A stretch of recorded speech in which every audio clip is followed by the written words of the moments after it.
देवताओं का आधिपत्य तुझे प्रदान करता हूं, सारे देवों में तू प्रथम गिनती में गिना जाएगा, प्रथम पूज्य माना जाएगा। बस शंकर भगवान ने वर दिया, थोड़ी देर बाद कार्तिकेय महाराज आ गए। कौन आए? जम के बोलो जरा, कार्तिकेय। और कार्तिकेय जी आए और आकर बोले, पिताजी दंडवत करा, प्रणाम करा, साष्टांग करा, मैं परिक्रमा कर कर आ गया, मैंने परिक्रमा करा।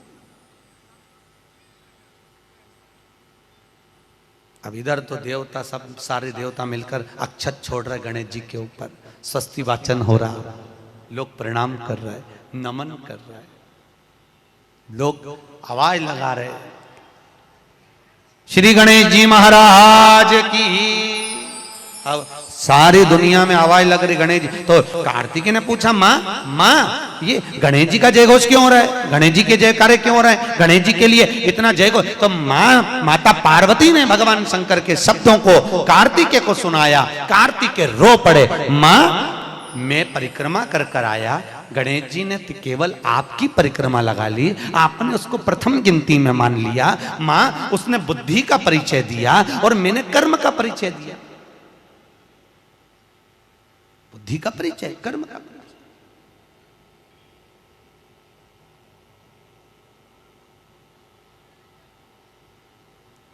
मैंने कर्म कर दिया। महाराज, व्यक्ति को उसके भाग्य का मिलता है कि कर्म का मिलता है? जल्दी बोलो। कर्म का। आपका क्या विचार है? ये लोग तो बहुत दूर बैठे हैं, इसलिए इनसे पूछ ही नहीं रही हूं। व्यक्ति को उसके भाग्य का मिलता है कि कर्म का मिलता है? पुरुषों से भी पूछने का मन है मेरा, भाऊ बोलो तो सही, कि उसके कर्म का मिलेगा कि भाग्य का मिलेगा? है दोनों का मिलेगा। मेरी माताएं जी जी हाँ बिल्कुल सही कह रही है, दोनों का ही चाहिए। काय का भाग्य का और कर्म का, ये दो हैं।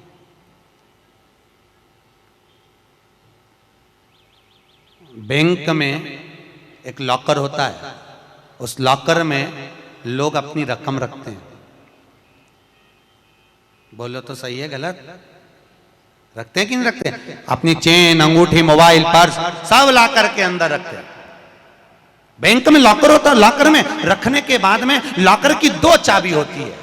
कितनी चाबी लॉकर की? दो। एक चाबी तुम्हारे पास, एक चाबी मैनेजर के पास।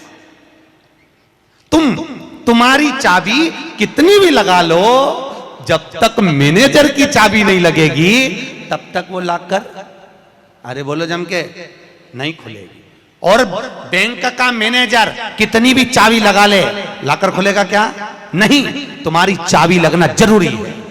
उसी तरह तुम्हारी चाबी है कर्म की चाबी, तुम कितनी भी घुमा लो पर वो ताला नहीं खुल सकता जब तक मैनेजर मेरा शंकर अपनी भाग्य की चाबी घुमा कर नहीं जाए।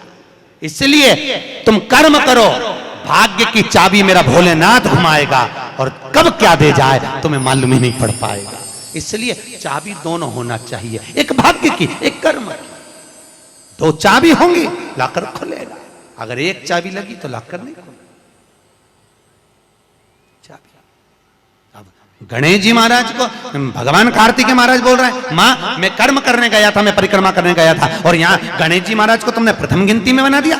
माँ ये क्या हुआ? माता पार्वती को गुस्सा तो बहुत आया, क्रोध भी आया, माँ पार्वती की आंख में अश्रु भी भर गए। महाराज आंसू है माता पार्वती के नयन, अश्रु।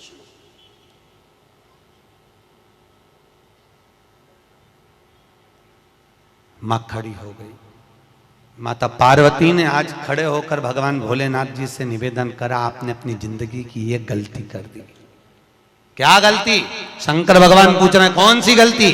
तुमने गणेश जी को प्रथम गिनती में बना दिया, कार्तिकेय भी तो गया था, अगर कुछ थोड़ा सा आशीर्वाद रखना था तो कार्तिकेय के लिए रखना था, पर तुमने केवल गणेश को प्रथम गिनती में बनाया है, ये तुम्हारी गलती है। तो गणेश जी ने परिक्रमा भी तो करी है।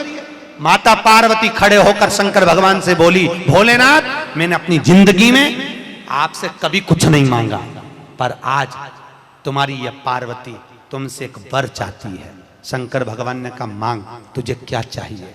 पार्वती कहती है आज के बाद तुम्हारी कभी पूर्ण परिक्रमा ना लगे, आज के बाद तुम्हारी कभी पूर्ण प्रदक्षिणा ना हो।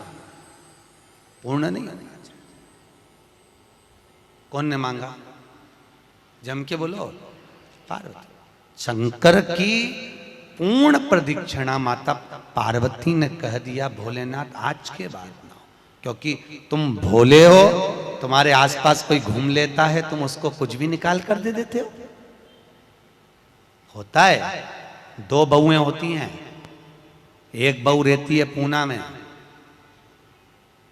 बोलो कहां, मुंबई या पूना, और दूसरी बहू तुम्हारे साथ रहती है।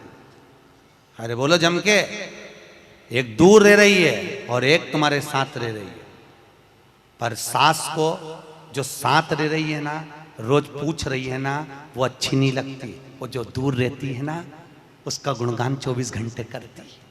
ये डोकरियों की आदत भी बुरी, बढ़िया, बड़ी बुरी आदत।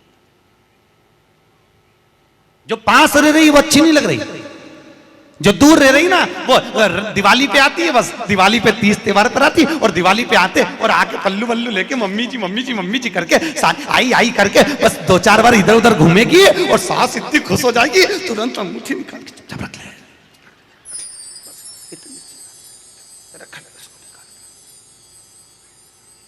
जो तुम्हारे पास में है वो बुरी लग रही है। वो चाय दे रही है, दूध दे रही है, बस बोलने में कभी कभी बोल देती है। अब बहुएं हैं बेचारी, हो जाता है।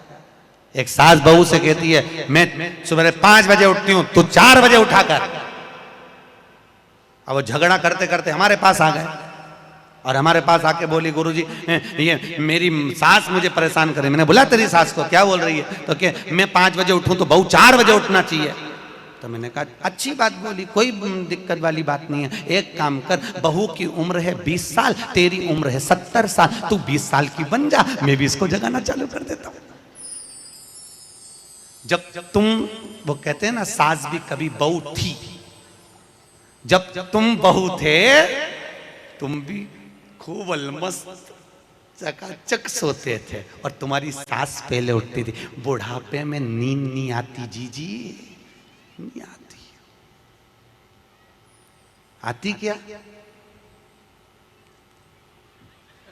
अरे बोलो तो, आती बुढ़ापे में नहीं। मनुष्य की उम्र, गधा की उम्र, कुत्ता की उम्र और उल्लू की उम्र बराबर थी। किस किस की? जम के बोलो। मनुष्य, गधा, कुत्ता, उल्लू। सबको पहचानती हो? ठीक है, सबकी उम्र बराबर है, 40-40 साल। मनुष्य पहले 40 साल का था, गधा 40 साल का था, कुत्ता 40 साल का था, उल्लू 40 साल का था। सबकी उम्र लेवल में बिल्कुल बराबर थी। भगवान क्या देर अंधेर कुछ ये ऊंचा नीचा लेवल अपने यहां चले, भगवान क्या नहीं चले। भगवान ने सबकी उम्र 40-40 साल रखी, सबकी उम्र 40। एक दिन गधा भगवान के पास में आया और गधे ने भगवान से आकर कहा अरे भोलेनाथ। भगवान शंकर ने पूछा क्या हो गया? महाराज हमारी उम्र 40 साल की दे दी, हम लोगों का बोझा ढोते रहे, लोगों का वजन ढोते रहे, महाराज हमारी उम्र बिल्कुल आधी कर दो, बिल्कुल आधी, हमें इतनी लंबी उम्र नहीं चाहिए। भगवान ने कहा ठीक है गधा, आज से तू 20 साल का। गधा कितने साल का हो गया? अरे जम के बोलो 20 साल का। थोड़ी देर बाद मनुष्य, आवाज सेट करो, मनुष्य इको खत्म हो गया, डिले नहीं आ रहा। मनुष्य, और थोड़ी देर बाद में मनुष्य भगवान के पास पहुंचा। भोलेनाथ आगे वापस आ गया, मनुष्य पहुंचा और भगवान के पास जाकर बोला भोलेनाथ। भगवान शंकर ने पूछा तुझे क्या हो गया? भोलेनाथ 40 में मेरा क्या होगा प्रभु? भगवान ने कहा गधे की बच्ची है। कितने साल बचे हैं? 20। मनुष्य कहा दे दो प्रभु। भगवान ने कल ले जा। कितने का हो गया? जम के बोलो 60 का। थोड़ी देर बाद कुत्ता आ गया। कुत्ता शंकर जी से बोला भोलेनाथ। शंकर भगवान ने पूछा तुझे क्या हो गया? महाराज 40 साल की उम्र दे दी, लोगों के दरवाजे पर बैठा रहूं, दरवाजे पे बैठकर झूठन चाटूं, दरवाजे पे बैठ कर रोटी खाऊं, दरवाजे पे दुम हिलाऊं और दरवाजे पे से चिल्लाऊं, महाराज मेरी उम्र कम कर दो। भगवान ने कहा ठीक है कुत्ता, आज से तू 20 साल। थोड़ी देर बाद मनुष्य फिर आ गया। भोलेनाथ 60 में क्या होगा? भगवान ने कहा कुत्ता की बच्ची है कि चल जाएगी, ले जा। कितने का हो गया? 80। थोड़ी देर बाद उल्लू आया। उल्लू ने आकर कहा भोलेनाथ। भगवान शंकर ने पूछा तुझे क्या हो गया? महाराज 40 साल की उम्र दे दी, रात रात भर जगता रहूं, पेड़ पे टंगा रहूं, रात रात भर मुझे नींद नहीं आती भोलेनाथ, मेरे को रात भर चौकीदारी करना पड़ती, रात भर पेड़ पे बैठा रहता हूं, रात भर वृक्ष पर बैठा रहता हूं, मेरी उम्र कम कर दो। भगवान ने कहा कितनी कम कर दो? बिल्कुल आधी कर दो। भगवान ने उल्लू की उम्र आधी कर दी। कितने साल का हो गया? 20 साल का। थोड़ी देर बाद मनुष्य आ गया। मनुष्य आकर बोला अरे भोलेनाथ। शंकर भगवान ने पूछा क्या हुआ? 80 में मेरा क्या होगा? भगवान ने कहा उल्लू की बच्ची है, चलेगी कि ले जा। कितने का हो गया? 100। अब तुम खुद देखो 40 वर्ष तक मनुष्य अपनी जिंदगी को सही जीता है। कितने साल? जम के बोलो जरा। 40 साल तक मनुष्य अपने जीवन को सही जीता है। खूब खाता, आराम से पचता, खूब डेंटिंग पेंटिंग सब चकाचक, कपड़े मपड़े सब जोरदार, रकम मकम सब पहने, खूब अच्छा लगे, क्योंकि 40 वर्ष की जिंदगी तुम्हारी है तो 40 साल तक मनुष्य अपने जीवन को सही जीता है। 40 के बाद किसकी लगी थी? जम के बोलो। गधे की। तो 40 से 60 तक मनुष्य गधे जैसा बोझा ढोता है। बच्चों को बड़ा करना है, शादी करना है, मायरा भरना है, परिवार को पालना है, तो बोझा ढो रहा है। जैसे गधा बोझा नहीं ढोता, ऐसे 60 तक बोझा ढोया। 60 के बाद उम्र किसकी लगी? कुत्ता की। जब 80 की उम्र में आता है तो कुत्ते को दरवाजे पे रखा जाता है।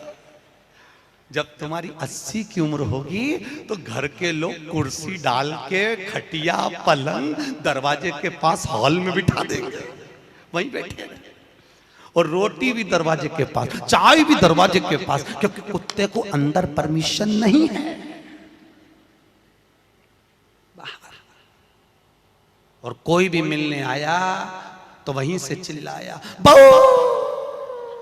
वहीं से आवाज लगा रहा, क्योंकि कुत्ते की उम्र लगी है। वहीं से अब कुत्ते के बाद में 80 के बाद 80 से 100 उल्लू की। डॉक्टर साहब क्या गई? डॉक्टर साहब मुझे रात में नींद नहीं आती। डॉक्टर साहब ने टेबलेट दे दी, नींद की गोली दे दी, डॉक्टर साहब ने इंजेक्शन लगा दिया। कितने भी अच्छे अच्छे डॉक्टर को दिखा लेना, पर 80 से 100 साल की जब उम्र होगी, डॉक्टर को क्या मालूम कि किसकी लग गई। शिव महापुराण कहती है 80 से 100 में कितनी भी दवाई खाओ, कितने भी इंजेक्शन लगवाओ, पर रात्रि को नींद नहीं आएगी। गोली खा भी लोगे तो रात के 1:30-2 बजे तक चकाचक सोएगी, 2 बजे के बाद उल्लू जैसी बैठी रहेगी। 2 बजे के बाद कितना भी खाओ, कितनी भी दवाई खाओ, कितने भी अच्छे डॉक्टर को दिखाओ, पर 80 से 100 में जाग रही। आधी रात को जागे, बहू के मम्मी सो नहीं रही, आई सोई नहीं, आई के मारे नींद ही नहीं आई। अब इसके कौन समझाए? उल्लू की लगी, कौन समझाए इसके? 80 से 100। अपन तो सब कथा छोड़ो, अपन अपनी कथा पे आओ। चलो महाराज, तो जो बहुत दूर रहती है ना वो अच्छी लगती है, जो पास में रह रही दूर के ढोल सुहावने, ठीक नहीं है, श्रेष्ठ नहीं है। भागवत ज्ञान गंगा यज्ञ समिति वालों, काय श्रेणी की कथा 10-15 मिनट ज्यादा हो जाए तो कोई दिक्कत तो ना है? हाँ, क्या विचार है तुम्हारा? नहीं, अगर खाना हो तो मैं तुम अक्षतम केसवम कर दूं, मारे का ये मिर्ची का ठेसा तैयार, अपने कहीं कर। आमठी न चावल, आज तो खूब चक निपटा। अगला प्रश्न है, तो ये प्रदक्षिणा का प्रश्न। अगला प्रश्न, शिवलिंग की पूजा करने के लिए शिवलिंग को घर में कहां रखें? जहां तुम्हारी मर्जी हो। अब ये तो भगवान शंकर को पूजा घर में रखो ना, जहां पूजन होती है, जहां देवता बैठा हुआ है वहां रखो।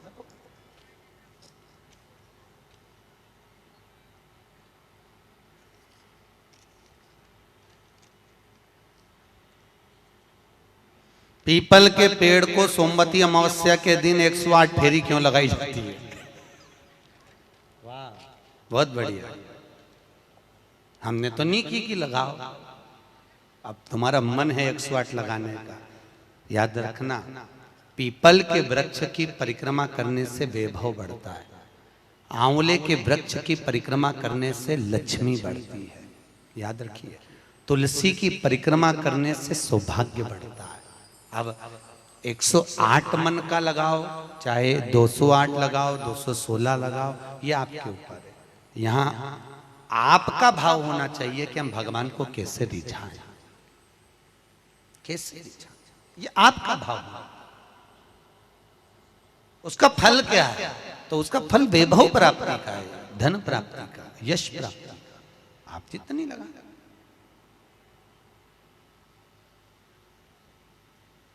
ऋषभदेव जी के पुत्र श्री भरत जी महाराज